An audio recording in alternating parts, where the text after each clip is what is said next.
to reflect that, please. Thank you for And letting if, us know.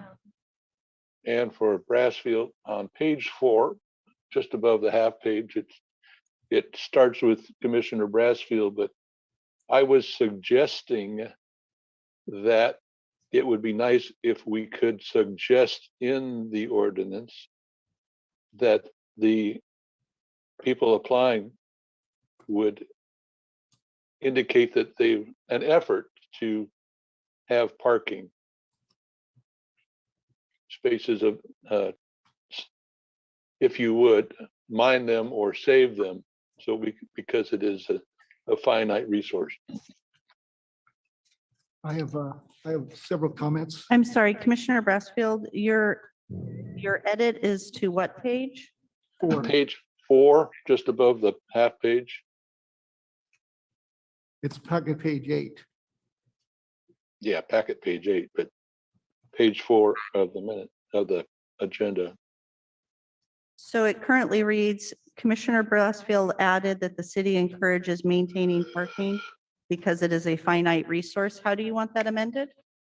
I was suggesting that it would be nice to somewhere include in there, even though it's not required, but it would be appreciated if we could have as much savings of parking spaces as off street as possible, something of that nature. That's all. It will come up again today, I'm sure. Mhm. I have a comment on the same page. Toward the bottom, it says Commissioner Latassa spoke in support of the 850 and 1,000 feet maximum heights. I don't think so. And then below that, Chair Freeman suggested replacement parking height. Yes, that was a mistake that I saw. That just, there's an extra Yeah. word in there. Yes, I don't know what happened there. So to amend that, under Commissioner Latassa, the 800 and 1,000 square feet is floor area. Maximum floor area, yeah. And then we'll take out the word height that Chair Freeman suggested replacement parking. Right. Replacement parking, not height. I like the 1,000-foot maximum height. What's that, a 100-story building? Yeah, exactly. Okay, and you Anything wanted the else? part about Commissioner Latassa just removed completely or amended? Latassa, oh, no, that's Fletcher. Oh, Yeah, 850 and 1,000-foot maximum floor area. yeah, that's what it is. Floor area, not height. Yeah, It says height right now. Okay, got That word jumps around, doesn't it? yeah, man. it. Apparently. Okay, Any other comments on the minutes from the Zoomers, from the dais? I No. move to accept the minutes as Corrected. corrected. I'll second it. So there's been a motion to approve as amended and a second.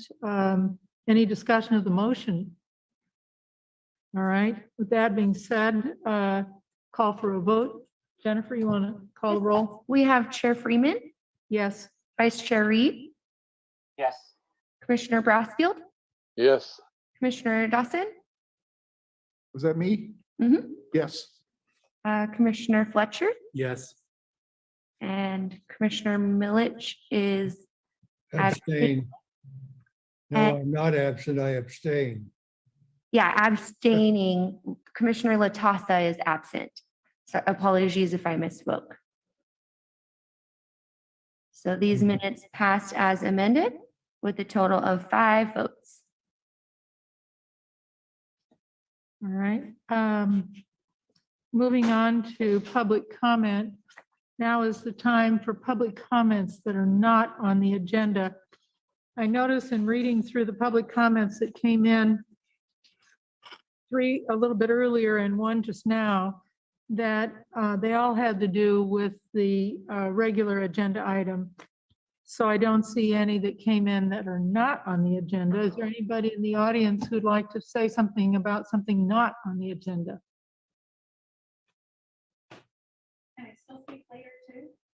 Well, sure. 2 topics. Yeah. Just make sure to push the button. And please state your name for the record if you feel comfortable. Should be a silver button. The light should turn green. Hi, my name is Nancy Soule. I live on Larkin in Lower Old Town. And because the parking survey isn't addressed, but I believe it's part of the planning commission, I would like this parking survey not to be addressed. The survey itself. I would like to just say that the question that should have been asked on the parking survey was how many of the units are in your lot? And within the lot, how many vehicles are associated with it and where do they park? You asked it household by household. So each household, and for instance, in Lower Old Town where there's multiple units, each household could be correctly answering that they have 2 adults and 2 vehicles and could tell you that there's 2 spaces on the street. However, there may be 4 or 5 units using the same 2 street spaces. So I'd like to express a concern with the way that that was not clarified in the survey. Thank you. And just for public clarification, our parking division at the city has circulated a parking survey.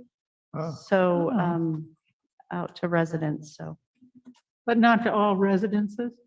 I'm not sure exactly. I can ask for some information and put that in my follow-up report to the next commission meeting. It wasn't a planning department function. Because it's a very different thing to send it to the owners and then to send it to the tenants. So I don't know the specifics, but it's been issued by our city parking division. Thank you, Nancy, for your comment. You can see we'll take action on that. Okay. Anyone else? All right, then. Let us move to, Wait, can I announce for the public how they can join to provide? public- yes, Jennifer, I missed that. Of course, we're still getting used to this hybrid format. But right now we are offering in person as well as in Zoom Gov. You do use Zoom Gov. It's a secure service that connects you live with no lag time. This meeting is also streamed live on youtube.com/City of Monterey with a 10-second delay and Comcast Channel 25 with up to a 90-second delay. If you would like to provide public comment, please join the meeting using Zoom or by telephone, making sure to join in time to accommodate delays. To join the Zoom meeting from a computer or phone, use the link or phone numbers listed on the agenda posted at isearchmonterey.org. Since the meeting has started, you'll find the agenda under the Recent tab.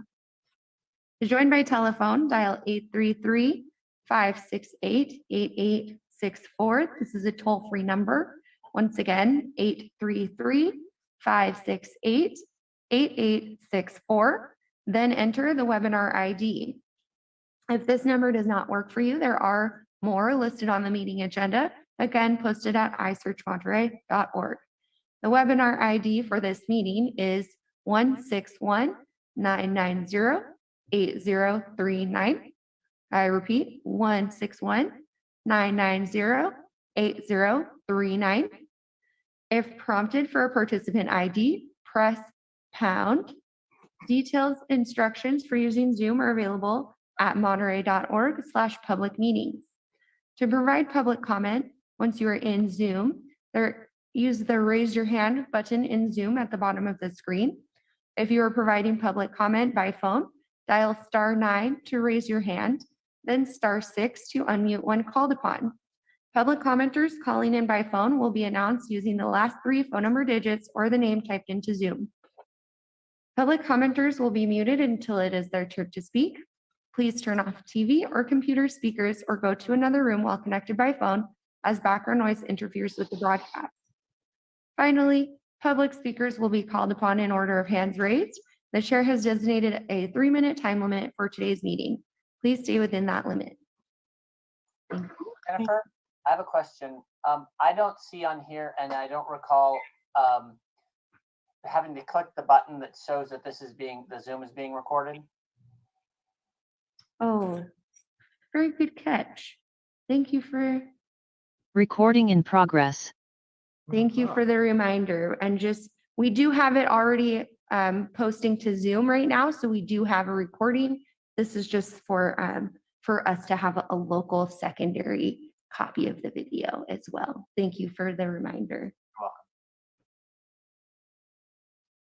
And I would say I do not see any hands raised. So I think it's safe to move on. All right.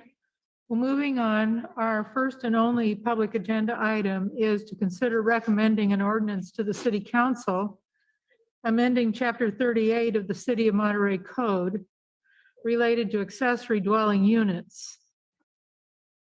And this will be, will this be the third time that we have addressed this item at the Planning Commission? I think this is the third. I think this is, So we had a study session right. last year, and then we had a formal public hearing 2 weeks ago, and this is follow-up to that public hearing. And at this point in time, we're prepared to move it to the city council along with some, I thought, very thoughtful public comments that came in. Why don't we begin with the staff report, Kim?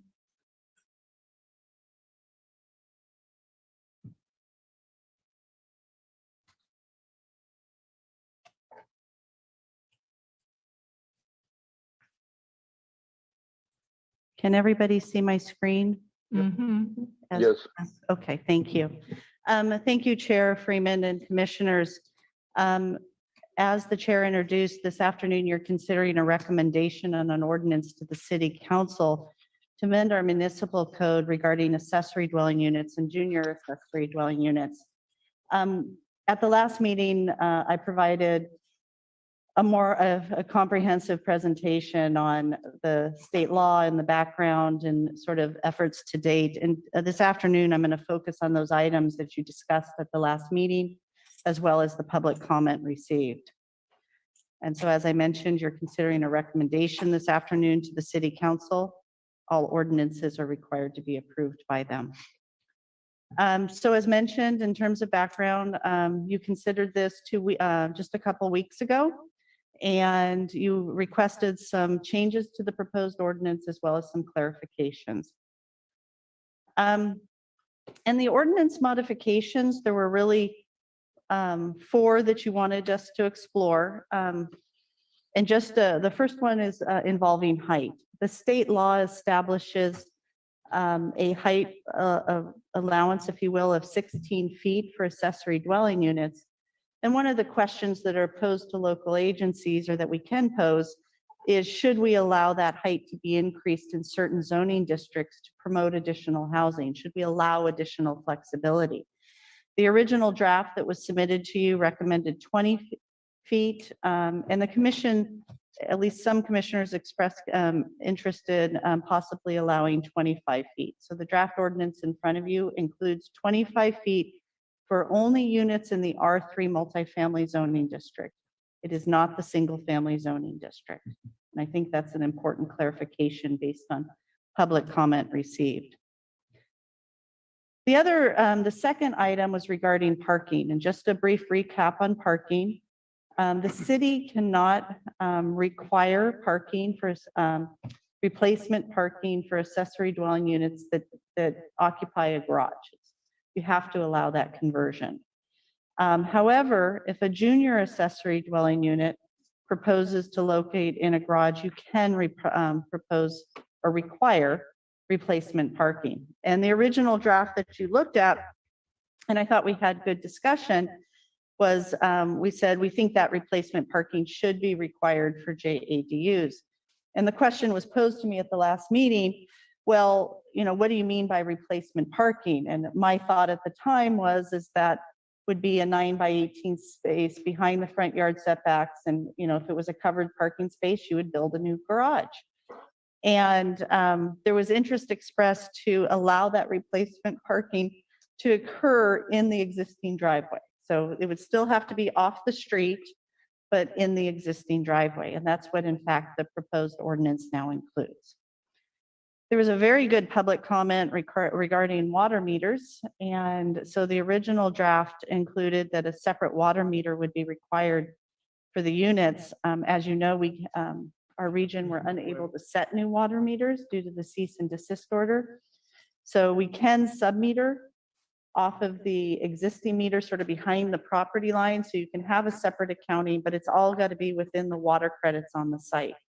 So the revised ordinance, I really appreciated that public comment, talks that a sub-meter is required, but it does provide language that if in the future the cease and desist order is lifted, that we could require a meter in the future if in the future we're allowed to set them.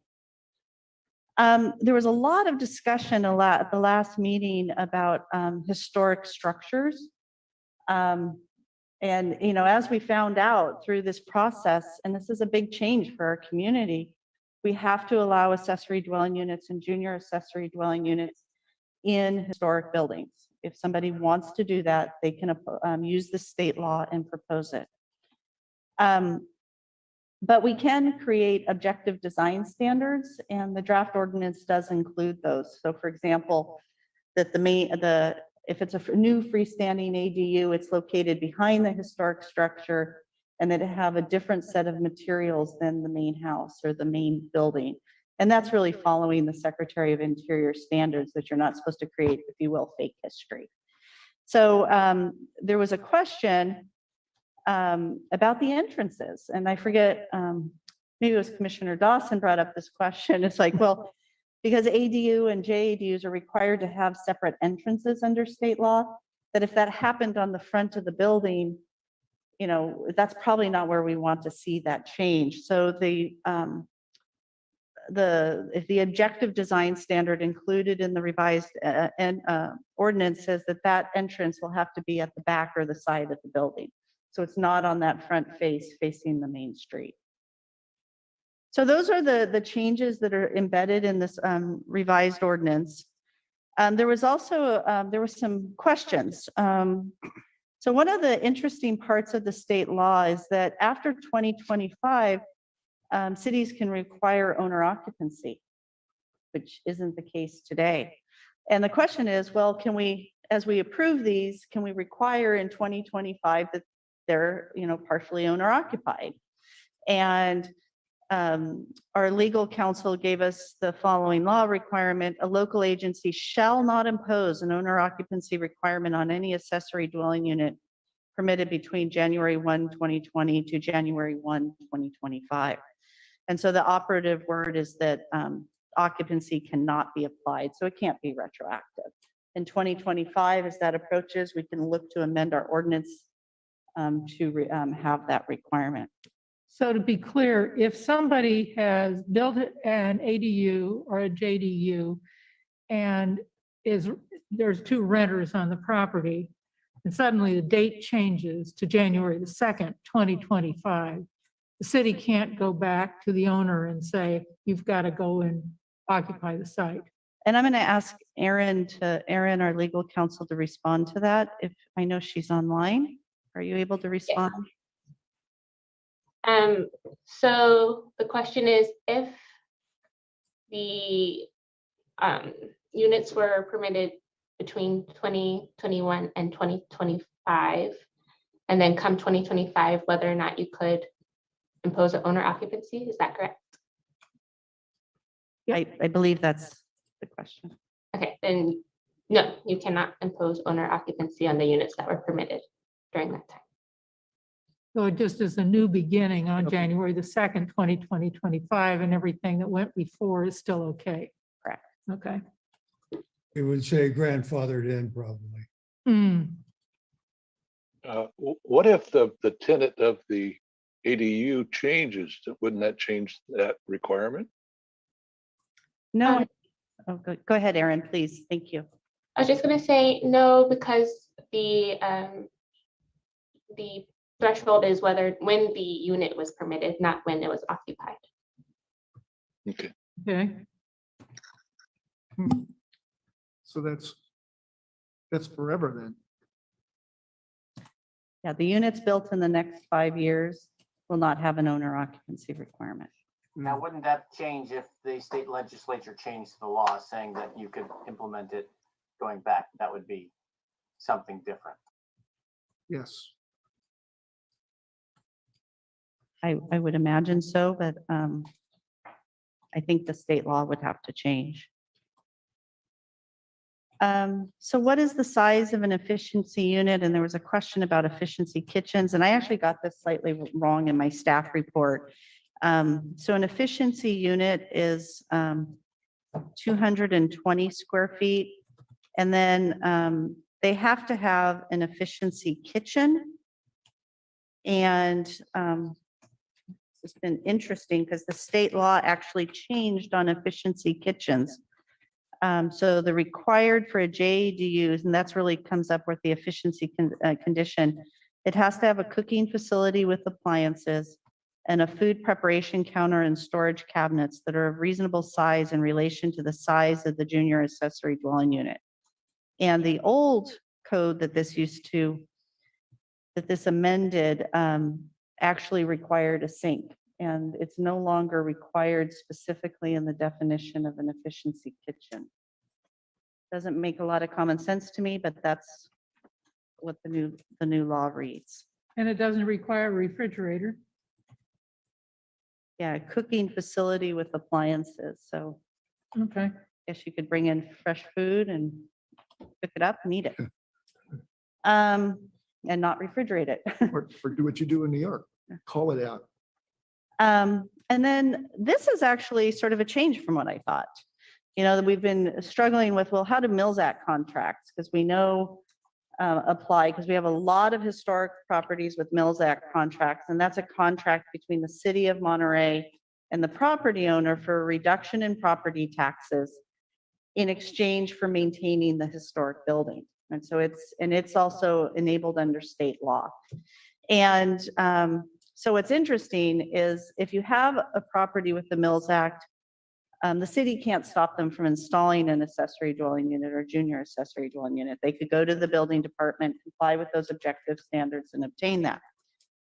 However, I think the important nuances here is the city could possibly cancel the contract if the modification is inconsistent with the Secretary of Interior standards. So let's say they meet everything, but for whatever reason, they irreversibly damage the historic building. The city can cancel contracts, or, you know, they issue, there's two ways we can do that. Issue a notice of non-renewal. So once we issue that, it's 10 years from that date that it expires.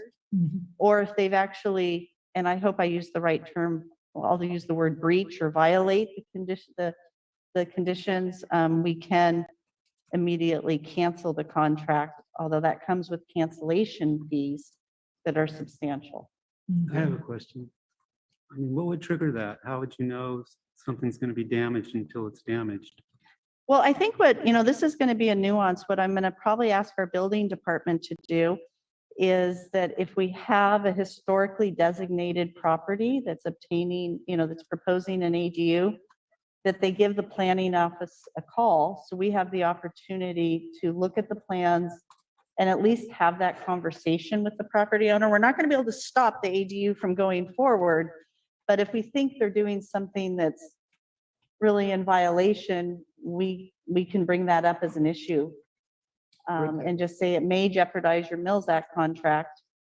You still can go through the ministerial process at the building department, but that's how I envision it working. Or we might send a letter out to all our Mills Act property owners. I don't know. Who would actually judge whether something was, you know, if it may affect your Mills Act contract? I mean, who would make a judgment on it will affect your Yeah, contract? I mean, so that's a really good question. I mean, so typically in the past, the Historic Preservation Commission is the one that evaluates all historic permits and makes the SOI consistency determination for all our historically designated projects. So how that would actually work through the enforcement process, I'm not sure. It seems like that would be imposing a layer of review that's not legally allowed. Well, so two different items. We would have to allow the ADU or JADU, but what I'd like to do is during this very short time we have to review them, let them know up front that, you know, it may hurt their Mills Act contract, and at least they might know then. They should be very, very cognizant of that because the penalty is huge. And the penalty is on the homeowner, not the city, right? I'm a Correct. homeowner, yeah. I think it's about 12.5%. I'd have to go back and look, but it's a I large worked it penalty. out for mine. It's $250,000. Thank you very much. Yeah. Yeah. And I didn't see any discussion in the draft of this issue. Maybe I missed it, but I didn't see it. So it's at the end. How could there be a notification of that, Kim? It's at the end on page Yeah. 10. I think we would administer, so the standards, the objective design standards for historic buildings is in the ordinance and the steps.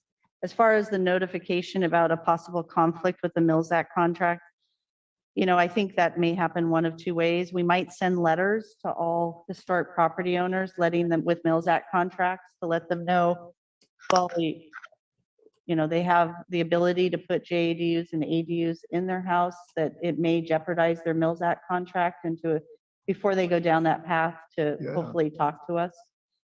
I thought you did a really good job. It's page 10, section H, historic review. And I noticed that Commissioner Dawson's letter mentions desiring new entrances for ADUs at the rear rather than at the front Yeah. of the accessory dwelling unit. And it's clearly stated here on page 10, section H, just what she said, just what she wanted. Page 10. Which, Well, that I back don't to page 10? know. Packet the, page uh, 25, Oh, The that's ordinance. better. page H. 10. it's H, Roman numeral lowercase 4. Page 25. Scrolling. So I'm going to go on to public comments. These were the public comments received prior to our deadline of 3:30 today. We did receive an email from Sharon DeWhite that the structure appearance should match the main house. And she was concerned because she saw in another community that they're requiring them to be radically different. And I do want to point out on packet page 10, number 3A, I'm just going to read it. The accessory dwelling unit shall be constructed with facade materials identical in color and similar in texture and appearance to the primary dwelling, including but not limited to roofing, siding, and windows and doors. Mhm. So I think the ordinance addresses that. The difference is for historic buildings, Yeah. up above on that same page under H, Roman numeral 4, or no, I'm sorry, Roman numeral 3. For historic properties, we don't want ADUs to match the Right. historic building, and it's just a different way to approach it. And Mm. the person who wrote that said that the staff sometimes misses that distinction. That the new finish should not be the same as the old finish. So at the historic commission level, there's always a question of what matches and Yeah. how much matches. And that has been the point of many conversations Yes, it has. at the historic commission level. So Mr. White also requests that the city send public notices. This is required by state law to be a ministerial process.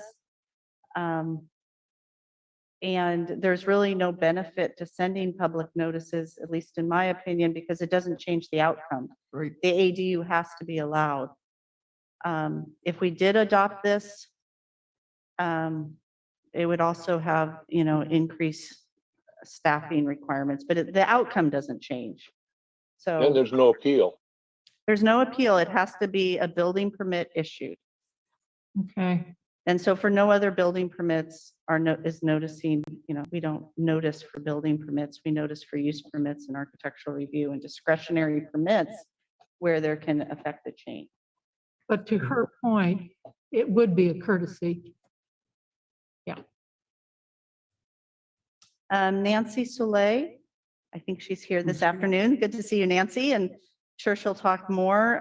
But what I understood is they opposed the height increase to 25 feet in the R3 district. We've clearly heard that from a number of people. We've also heard support, so you're in the tough decision of having to make a decision on that. We just have to arm wrestle the architects. And then the second part is any relaxed parking rules. And I do want to emphasize that the city is following 100% the state law for parking. The one nuance, and I talked about that just previously, is for junior accessory dwelling units that replace a garage space. You can require replacement parking, and the draft before you requires that in the driveway, not in the public right of way. So it can't hang over the sidewalk. It would have to be in the driveway itself. They would have to show us that parking space. But I understand this is probably your key policy question this afternoon is building height in the R3 district. What's your recommendation to the council? Carol Dawson submitted a letter and she was really exploring the issues of historic preservation and accessory dwelling units. Her first point was to cite ADUs at the rear of the building so it is not visible from the front of the structure. And on packet page 25 or ordinance page 10, H lowercase I, ADUs are required to be located behind the historic structure. And this ordinance even goes a little bit further than that. So it has to be behind it. And if it's detached, so if it's a detached structure, we want to see a 10-foot setback from the historic building. So you can attach accessory dwellings or they can be detached.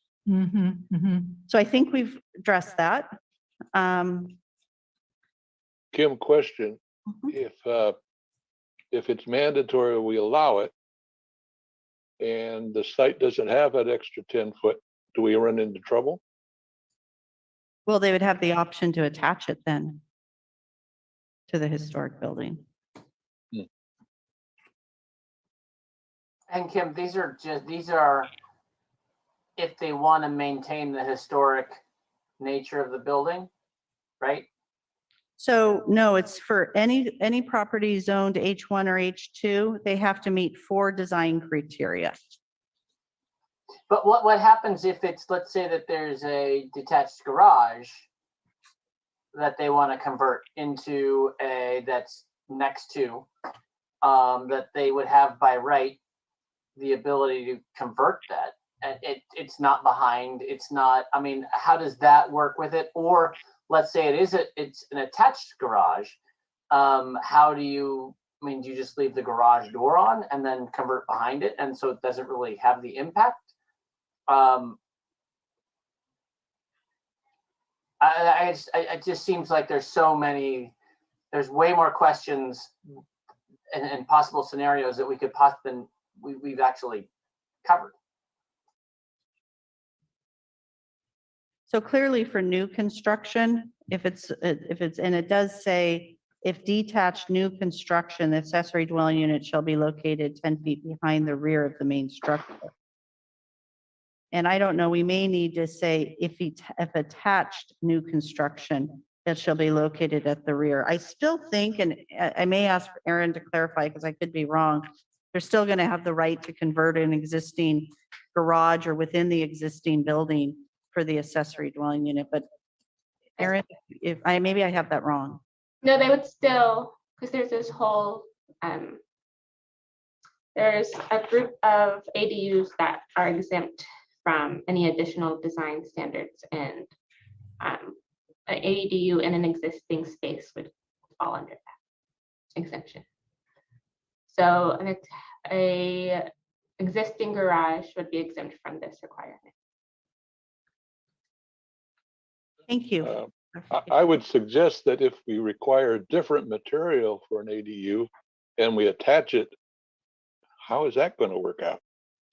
Yeah, so that's actually encouraged under historic standards. And, I think one of the most interesting buildings to think about, because it's iconic, is Colton Hall. The main Colton Hall building is a stone building. And the old jail that was attached, even though no one was thinking of a historic standards at the time, really sort of meets the Secretary of Standards, in my opinion, because they change materials. It's smaller and subservient to the main historic building. And then even behind Colton Hall is I think an addition that's stucco. So we have like 3 additions to historic buildings, and the idea to get to wrap your head around is the idea that we should be able to see how buildings evolve over time and not create fake history. So if the city or the property owner, if the city decides to approve something or the property owner decides to propose something, that the new construction is supposed to be differentiated from the historic building. And that's in the Secretary of Interior standards. That's a lot of what the Historic Preservation Commission does through its design review capability. What Commissioner Dawson was pointing out is sometimes there's a lot of debate on what that is. What is differentiation and how much differentiation do you need? And here we're just saying that they cannot match the exterior finish of the historic building. They're going to have to do something different in our checklist. So the sort of jump to, not match the historic building or be differentiated, that's under H, Roman numeral 3. And that new entrances be placed at the back of the structure. And that came up at our last meeting, and we added H, Roman numeral 4, that be designed so that any new exterior door for the accessory dwelling unit will be located at the back of the structure, such as the new door is not facing the front yard. So that's the requirement. So I think. I have a question. Mhm. I want to get an ADU, let's say I want to put in a loft unit in my garage. And the entrance to the unit, first of all, the unit doesn't have to be ADA compliant. So I can have the entry through the garage or not, and then take stairs up to the unit without having a door. Is that separate access?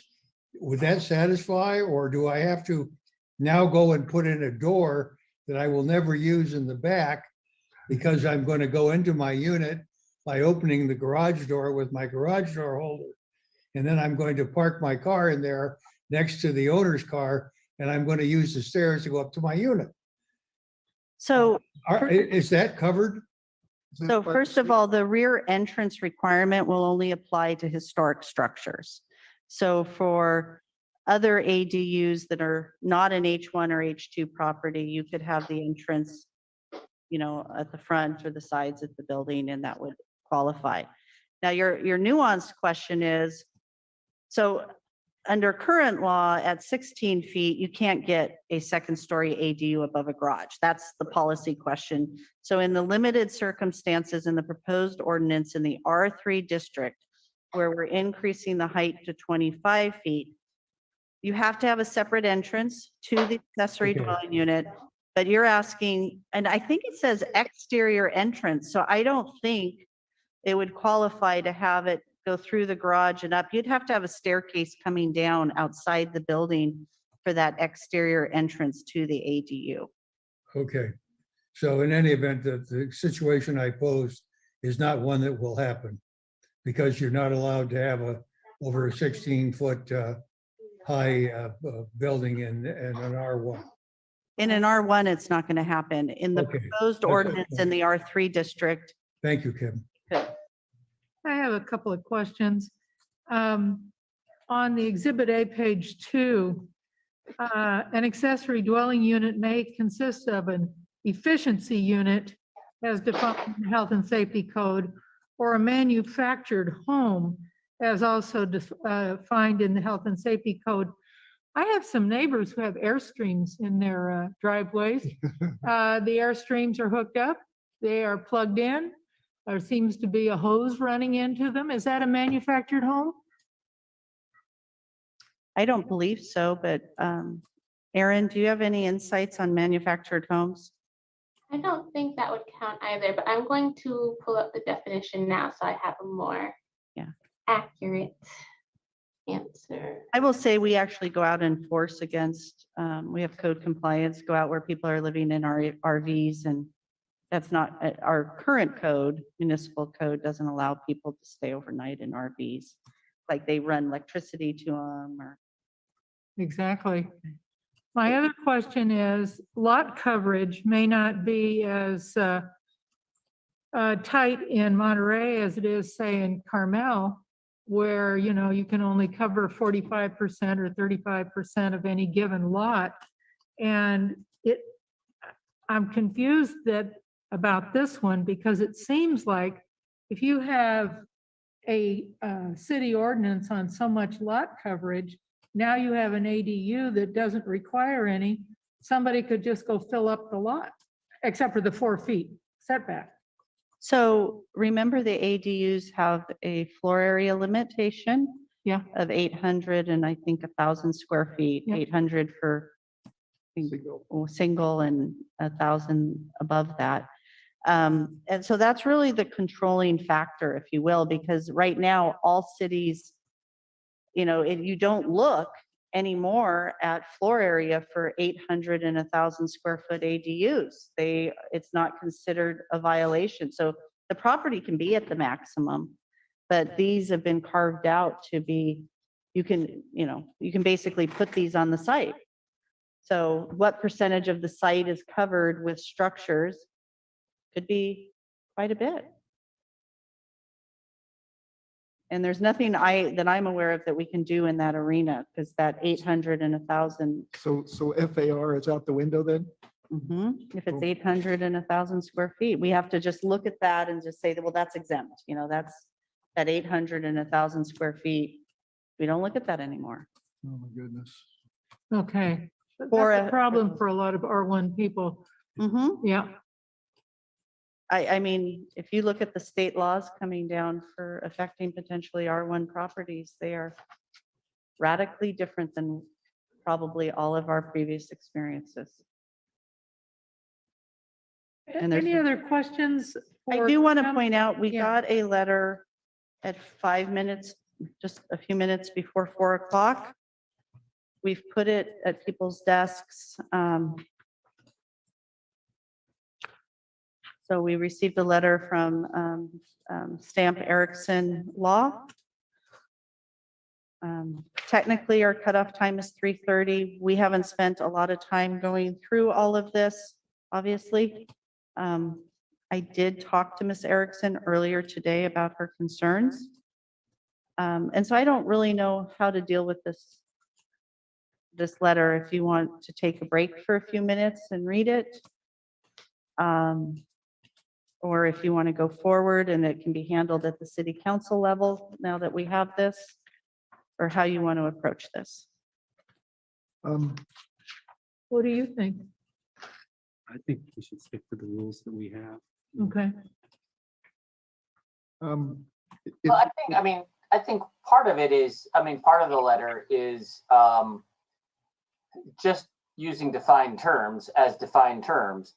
So, you're in the draft ordinance, it says it's quote accessory dwelling unit and junior accessory dwelling units, but then not and then defining them as a capitalized term and then not capitalizing them throughout the ordinance. That's just, I don't mean to say this derogatively, that's just poor drafting. If you define a term as a capitalized term, you use it as a capitalized term when you mean it to be that throughout the time that it's used in a legal document. That's a relatively easy thing to fix. That's not that complicated. And I think that, again, that's just good drafting versus not so good drafting. The other issue I think is relatively simple as well. It's very similar to the other letter that was submitted talking about the 25 feet in height. And specifically in the R3 zones. And I don't think it's that complicated. It's a longer letter. It does she goes into sequence, some other things like that. But ultimately, I think it's really just about capitalizing defined terms and not, and then a position on the 25 feet in R3 zones. So, that's really, it's almost everything we've discussed. Right. So with that being said, I think that we can include it in our public commentary that has been written in.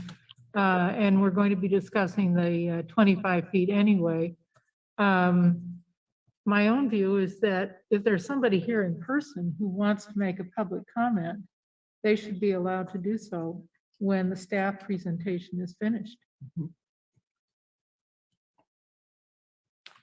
So I'm done with my presentation, so I think right now would be a good time to hear from public comment. Okay. So the agenda is now open to public comments on this item. If there's anyone in the audience who would like to step forward and make a comment, be welcome.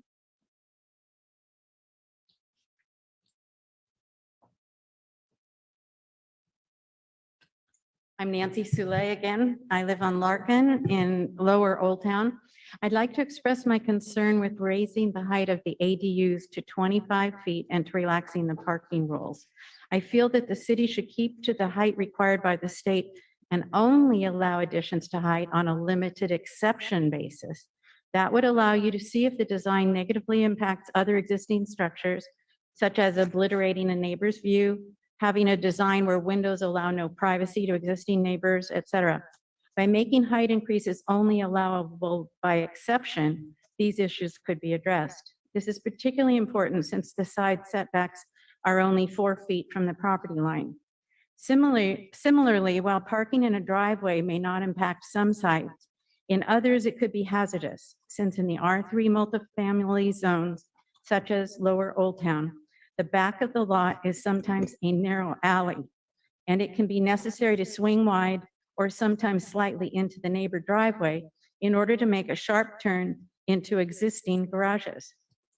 There is also a very real danger that we will face unsolvable parking problems if too many existing spaces are made into ADUs because of the loss of both the current parking plus the added need to accommodate parking needs of the new ADU dwellers. In addition, several of the narrow streets are cul-de-sacs, and maneuverability is extremely important. These include Union Street, Cooper Street, and Eddie Burns Lane. I have very real concern that residents may not be able to evacuate or get to medical attention if neighbors' ADUs and/or parking situation blocks other neighbors' access to ingress and egress. It is essential to keep to the minimum requirements and then allow exceptions on a case-by-case basis where these safety issues are taken into consideration. On Ord Street, which backs our property, and at which we have a rental apartment above our garage building, it is necessary because of the narrowness of one of the garages to swing wide and back in order to have visibility when pulling out of the garage, as the driveway is short and visibility is blocked by stairs at the side. Many of the other garages on Ord Street also require one to swing wide to get into the narrow space. If tandem parking, as suggested at one meeting, is allowed without exception, it may in some cases impact the ability to get into or out of garages, or for residents whose car is blocked by another to evacuate in the case of an emergency. This is especially important as Monterey is in a high fire district. During the commute time, when people are leaving and students are brought to Monterey High between 7:40 and 8:10, there often is heavy traffic on Ord Street to deal with, which also may impact the ability to leave or to juggle tandem parking. Can I finish? You have 3 more seconds. Okay. So I ask that you allow this only on limited exceptions so that the safety issues can be addressed and these other issues also. Thank you. Thank you, Nancy.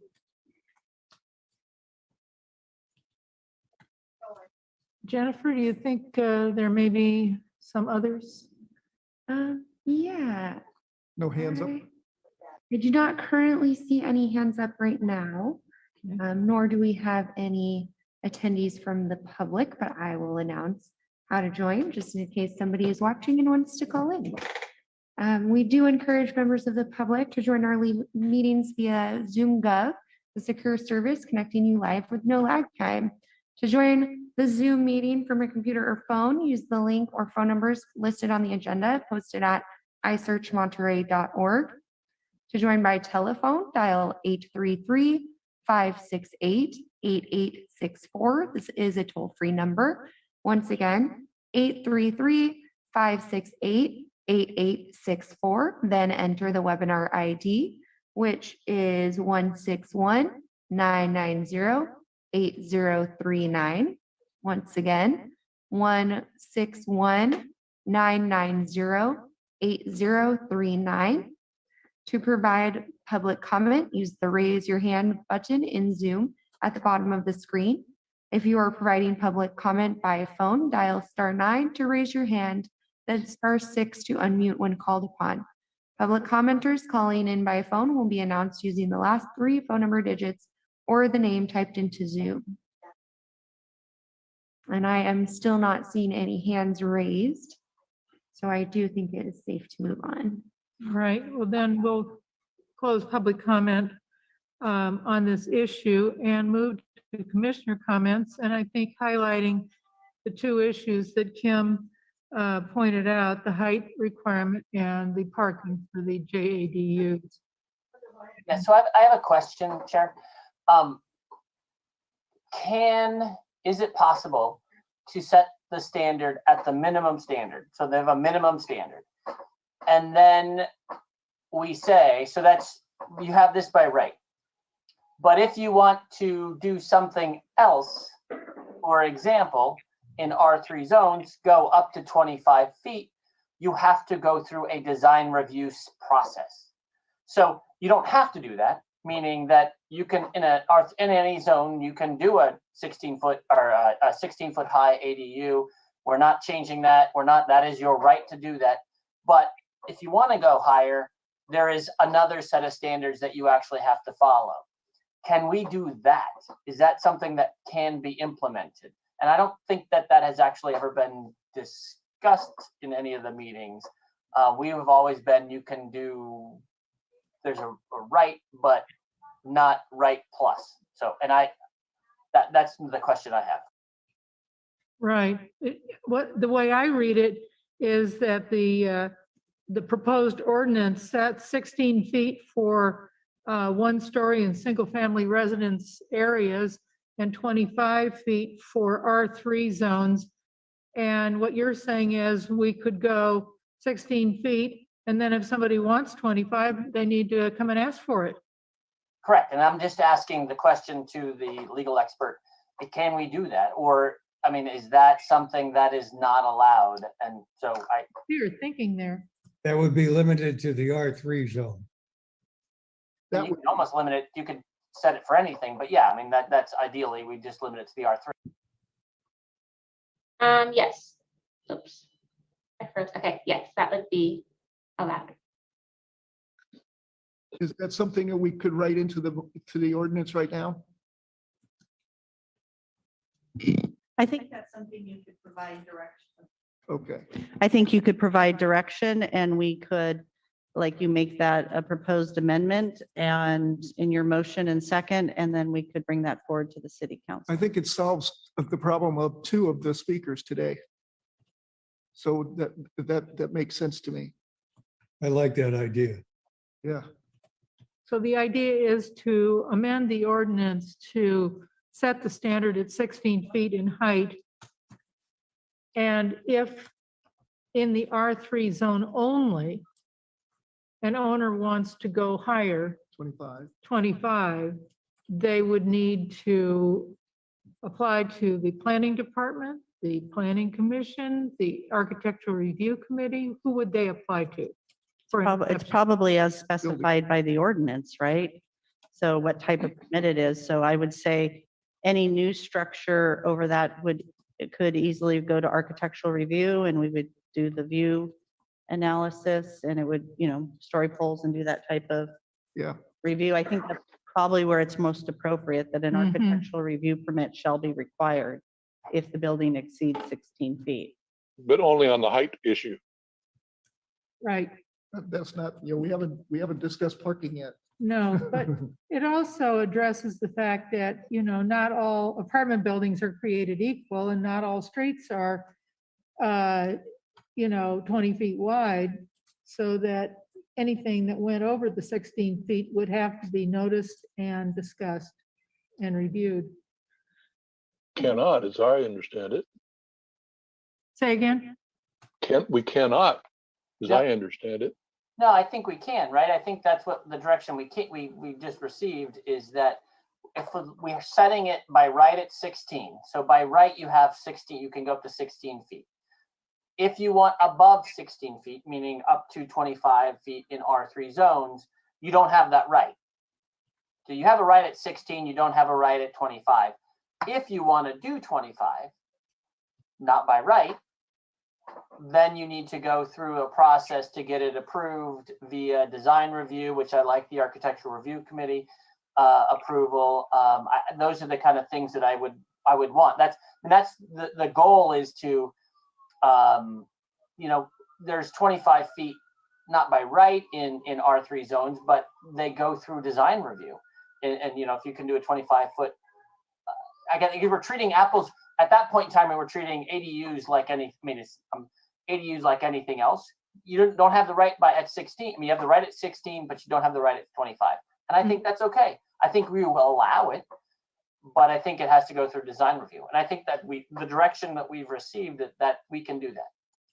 And this would be on page 8 and 9 of Exhibit A, height, section D. And we just, Packet pages. I don't know what the packet, I just know this is the Exhibit A, page 8, Page 8. and it goes over to page 9. And it's Yeah. little letter So D. it's packet page 23 at the bottom and the top of 24. Thank you.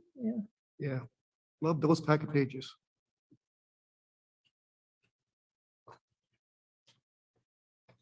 So right now on the top of packet page 24, under number 1, Mhm. it says the total height of the building is defined is 25 feet or less in the parcels within the R3 zone. Mhm. And we would modify this language to say that if it's over 16 feet up to 25, it'll require design review. Is what I'm hearing. So Mhm. that would be like a branch in the checklist. It would be a branch, Yeah. correct? Mhm. Good. Dan, Well, I Just for, support that. I could support Yeah, that too. absolutely. I Yeah. think it's a great idea. Okay. just for clarification, in an R1, people could not appeal that similar rules should be made if they want to go more than 16 feet. So that's actually an interesting question. I think I would phrase it slightly differently, and they're not going to be able to appeal it. I guess my question for Aaron is what's happening in other communities. Do people have the right to apply for variances to these standards? And that would go through a variance process in front of the Planning Commission for if they can't abide by one of the standards? Yes. I've seen one community do that, and it is explicit in their ordinance that if specific standards aren't met, then they can go through a variance process, permit process. Versus it just being prohibited. Yes. That was one of my concerns, that we start seeing some type of an appeal process.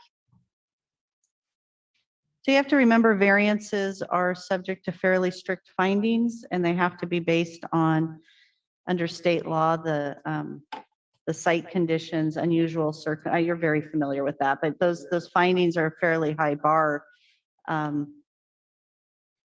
So, it'll be interesting. Last year we had citywide, we only had 11 housing units built and they were ADUs. So it's not like developments going gangbusters in our town. Yeah, I mean, we had 11 new housing units in the city of Monterey and they were all ADUs. we have very few open lots when you think about it. Yeah. And the major constraint is water, right? Sure. Maybe more people would be doing this if we had a water supply and they didn't have to take out a bathroom or 2 bathrooms in their house in order to build an ADU. That's not going to happen. It happens. In your rewriting the ordinance, you're basically stating that the exception can be, an exception or an application for variance can be made within the R3 zone for height from 16 feet to 25 feet through application to the Architectural Review Committee. But that doesn't include exceptions to parking. Parking is different. So I do need to make one clarification there because this gets very plannerese, but we're not discussing for the 16 to 25 feet in the R3 district that they have to meet the findings for variance. If that's the commission's intention, then you should just say the height limit is 16 feet and then anything is subject to a variance, because the process we were allowing here was that, it's not basically prohibited. They can go up to 25 feet if they go through a design review application. And those findings are much less restrictive. They look at, does it unreasonably impair somebody's view, or is it compatible with the adjacent properties and neighborhood? So it's not the high standard that you have to have an unusual circumstance. So that's an automatic then. Not an automatic, but it's definitely by design review, it's less of a finding, right? Yeah. You don't have to have a stream running through your property or unusual topography. You could say, my lot's flat, but hey, it's not impacting any of my neighbors and it seems to make sense. Yeah. And the Architecture Review Committee, through a public meeting process, would concur with that. All right. So that's a different threshold. I just wanted to clarify that. Yeah, and I intended it to be that threshold, not the variance threshold. That's the conversation I was having. All right, so that's one change that we could make. Something that I'm looking at is parking. Yeah, That's on, what page is this? It's Packet packed at page 24. 24. 24. It talks about tandem parking in an existing driveway. Is that a public driveway? Is that a private driveway? Is that my driveway or somebody else's driveway? So that's our current parking standard. So we allow right now, it would be in tandem behind their cars. It's not somebody else's driveway. So Yeah. our current standard for single family is one covered space and the second space can be in tandem behind. And this would, see, the challenge we have is most of our sites fall under the exemption, which is under number 3, is located within 1/2 mile walking distance of a public transit stop, located within a car share, is located within the primary residence or within an existing accessory structure. You can't require parking for ADUs. Yeah. In those scenarios. So I don't know if that answers your question. So if it doesn't fall in those exemptions. I was thinking of the problems that Ms. Soleil was talking about on narrow alleys as opposed to driveways, and how that could be confused. The driveway, my driveway might be your alley, Oh, it couldn't be in an alley. It would be on the private property in the driveway. But like I said, most of the properties in Monterey are going to fall under the exemption of G3. Yeah. Under state law.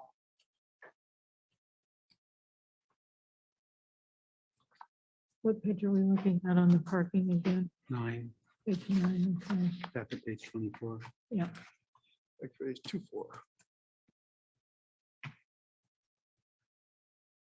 Commissioner comments on whether or not we like the way the parking is described and written. Page 9 and page 10 of the suggested ordinance. Do we wish to make any changes to this as written? The exemptions would, well, do cause lots of problems in Old Town. Because if you don't have to provide parking, it just makes a big mess of the whole. And just to clarify, those are state law exemptions. Yeah, I So they're- understand. Yeah, so. I understand. but it's going to change our character. I think we should just be as conservative as possible when it comes to parking. Uh-huh. Because, obviously there's going to be an impact. And we have to do everything we can to minimize that impact. So many of our neighborhoods are already impacted from a parking standpoint. Uh-huh. My only comment is this, is that at least according in the very first meeting, Chris showed us the map saying where in the city exemptions, the parking, the G3 doesn't apply. And that really only applies to my neighborhood, which I don't really care all that much about, but there's probably 40 houses in the city that it doesn't apply to. So we're segregating 40 houses from everybody else. And that's the only concern I have, is that, down the block, we're not treating everybody the same in reality, just based upon the current, how the map works. And we're the farthest out, but to a certain degree, the least impacted. But again, that's something that Kim and had brought up, I think, at the first meeting, the public hearing on it, or not the roundtable, whatever our first meeting was on these. So it's something to think about. My own view is that number one really provides all the wiggle room you really need. One additional parking space per unit or per bedroom, whichever is less. And then we have the discretion of the community development director, unless he or she makes specific findings that tandem parking and parking in setback areas is not feasible because of topographical conditions. That's a lot of wiggle room there. Yeah. That'll be provided. Except for, as I read it, right? So one additional parking space shall be provided, except on number 3, if I'm within a half a mile walking distance to a public traffic stop, a public transit stop, I don't have to provide any. That number 1 doesn't apply, right? Am I reading that correct? Yeah. So I mean, there is no wiggle room. The only place that would apply is in the fish flats. Well, at least according to that map, that the best of my recollection was part of Fisherman's Flats. That's the only place. It's kind of the top part of Fisherman's Flats that's not a half a mile from any of those places that were mapped out. So it really the likelihood of having required for additional parking is almost none. You're casting a wide net there. Yes, yes. And by the way, that has changed over the years, that distance, because they've removed and added different routes. You need to keep an eye on that as well. Well, you think it's onerous now, it'll get worse.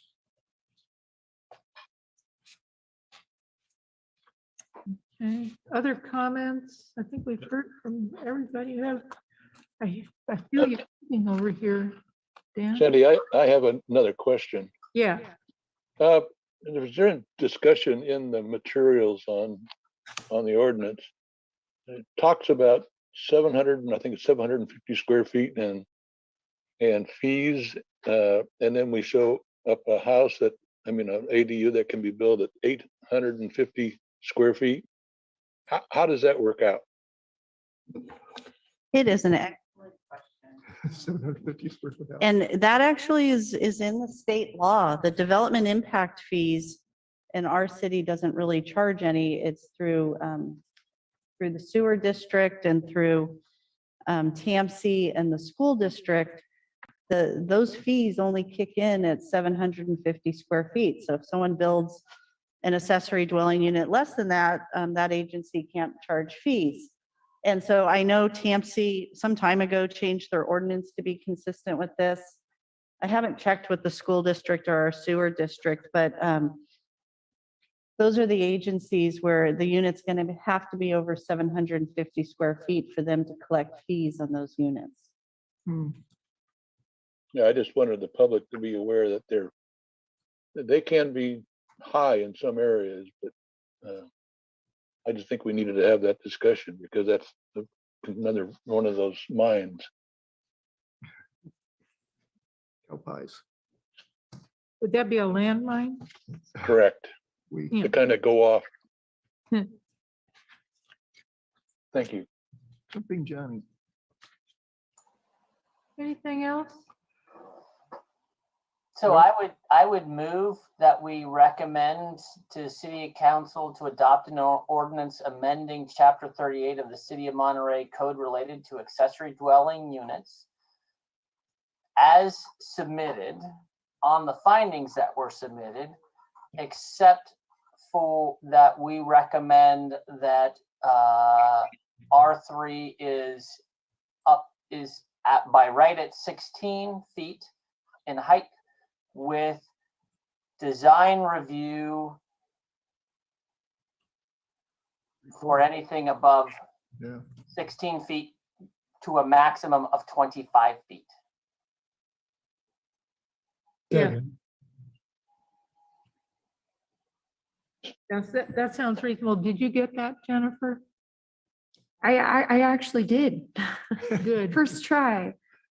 So I do have that the planning commission recommended an ordinance to the city council amending chapter 38 of the City of Monterey Code relating to accessory dwelling units on the findings that were submitted, with the recommendation that R3 zones, that in R3 zones, sorry, I got the rough draft of it. That in R3 zones 16, wait, sorry. With the added recommendation that R3 is by right at 16 feet, and with design review for anything above 16 feet to a maximum of 25 feet. And so reading that out loud, I need some clarification with the recommendation that in R3 zones, or what R3 zones can build. How do you want that specified? It's a little messy in the middle there. Tim, you got some language? Yeah, I think I have the, except in R3 zones, ADUs are allowed by right at 16 feet with design review, and anything or any structure above 16 feet to a maximum of 25 feet with design review. Right. Exactly what I said or meant. Exactly. And The motion has been made. Is there a second? Second. I have another comment. The turnout that we had for the historic structures and the entrance had to be invisible from the street. Well, not invisible, but not easily visible from the street. So it's in the back of the house, back of the structure. Okay, so I'm good with that then. I seconded it. Yes, Yeah, on that's what it page said. 10. Isn't that already in there? I was thinking that was It's already in there. Yeah, I was, right, Kim? Correct. We added that based on Commissioner Dawson's question. or- Yeah, I thought that was already there, so that's why I didn't. Any commentary on the motion? Well, I'd just like to say that I'm in support of this. I'll vote for it. I think these ADU laws that have come down from the state benefit a few property owners, but they impact many, many more people. And I've always felt we should be as conservative as possible. So I will support this. Mhm. Likewise. All right, then if we can call for a vote, Jennifer, you want to read the? Yeah, and just to clarify, that was Commissioner Fletcher, that was your second, correct? Or did No. somebody else? Oh, okay. Milledge seconded.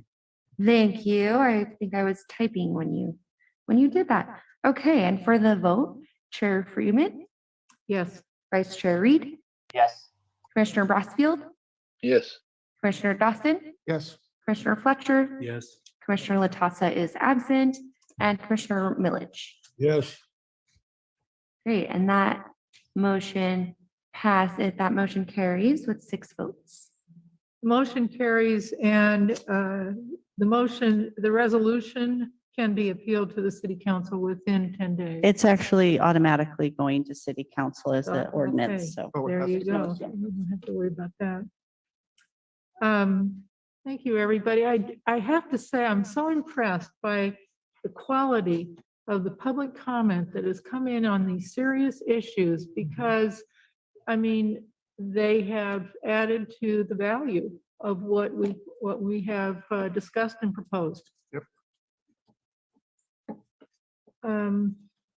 Moving right along, any open commission comments?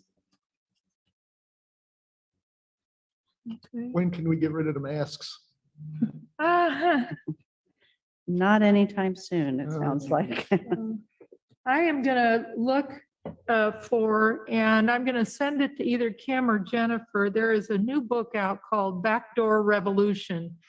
And written by a guy who has commented on the ADUs, principally in the cities of Portland, Seattle, and Vancouver, and with designs and rationales and all different kinds of ways to approach such a thing. And if it looks worthwhile, it's available online as well as in print. And I'll send one to Kim or to Jennifer, and then you can decide whether or not you want to proliferate. I'll also comment that it came up earlier in discussions, but people now are building pre-manufactured ADUs. I'm actually manufactured ADUs, so. Yikes. Wow. Sign of the times. And the times. Any staff report? We don't right now have any agenda items for September 28th, so we'll be looking at our next meeting being October 12th, and pretty soon, the end of the year will be here. So the Avid Hotel will be on October 12th, or I believe that's the right date for the meeting. And I do want to point out the council did approve the first reading of the amended development agreement for Del Monte Beach Community Project that you had conducted a consistency analysis with. Right. The last, just general comment, the state legislature continues to consider some pretty dramatic revisions to state law for housing. The most significant that I'm just surprised it's on the governor's desk, but it's SB, I believe, 9, which basically would allow by right, as I understand it, 4 dwelling units on a single family property. Good Lord. So that's sitting on the governor's desk. We'll see if he signs it, but it passed, the legislature at both levels. So there's also increased, I'll say, accountability through the Housing Accountability Act to meet your RENA goals. Our region just received the number from the state of California, and between Santa Cruz and Monterey counties, AMBAG was given a number of approximately 33,000 new housing units need to be accommodated, of which 7,000 are very low income, broken into the various income groups. So, we're getting ready to prepare our updated housing element next year. We're going to start, it's due in 2023, but showing and identifying adequate sites for whatever our regional housing needs allocation will be a very interesting topic for late 22, early 2023. So that's all I have. Wow. Yeah, wow. If no further comment, we are adjourned.